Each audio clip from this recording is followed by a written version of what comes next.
All right, Wilson, I'm calling your phone, buddy. I'm sorry. I'm sorry to wake you up. That's okay. Oh, never mind. There you are. Wilson, good morning. How are you, Excellent. buddy? Good morning. I would have hated to have woken you up, gotten you all ready for a video call, and you would have, and then we would have to call you via phone. It's good to talk to you, man. Thank you for joining us this morning. Thanks for having me on. Good morning. Let's start with the latest, and I know that Leah was over in Gainesville with the LSU baseball team, but their offense exploded on Saturday and Sunday to end up taking 2 of 3 from the Gators, which is Jay Johnson really needed this, just if nothing else, to stabilize the chatter around the program publicly. What did you make of the weekend that LSU baseball had over at Florida? It seemed to mark quite the shift in things there on Saturday and Sunday.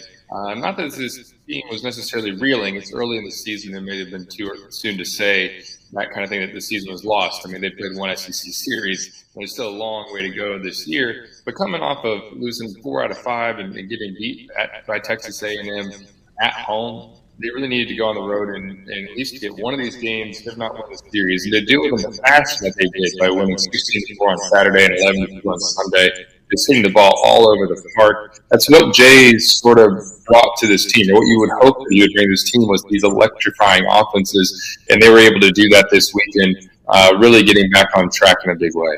Did you know anything about these 2 young arms, Samuel Dutton and Grant Taylor, that they threw yesterday that combined to hold Florida only 2 runs? I mean, that was a very much that was a breath of fresh air to see those 2 guys working like that on the 3rd game.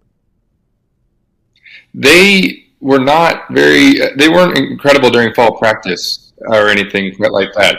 Jay said that himself just yesterday after the game on Sunday. He's like, if they had pitched better during fall practice, then maybe we would have used these guys early in the year. But they've got a good mix of pitches. Samuel was kind of using his fastball, changeup. He had a breaking ball of some kind in there, and was pitching really effectively, hitting spots pretty well. Other than, I think he had maybe 3 walks, and so he's kind of got to clean that part up. But he goes and starts an SEC game on the road and pitches really effectively.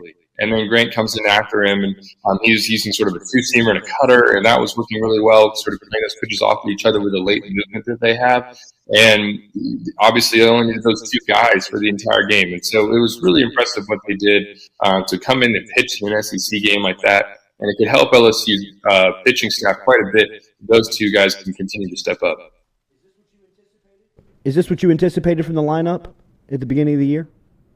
Something like this, especially after they did what they did opening weekend against Maine, scoring 51 runs that one weekend. It was, of course, hard to sustain that throughout the year, every single game in baseball. Baseball comes and goes, it ebbs and flows. But you sort of thought that they were going to be able to break out at any moment because of what they have top to bottom here. They just needed to kind of get put together. Having Braden Jobert sort of surge again was really helpful. Peyton Javinsky come in and have some good hits with that home run on Sunday. That's a positive thing for this lineup.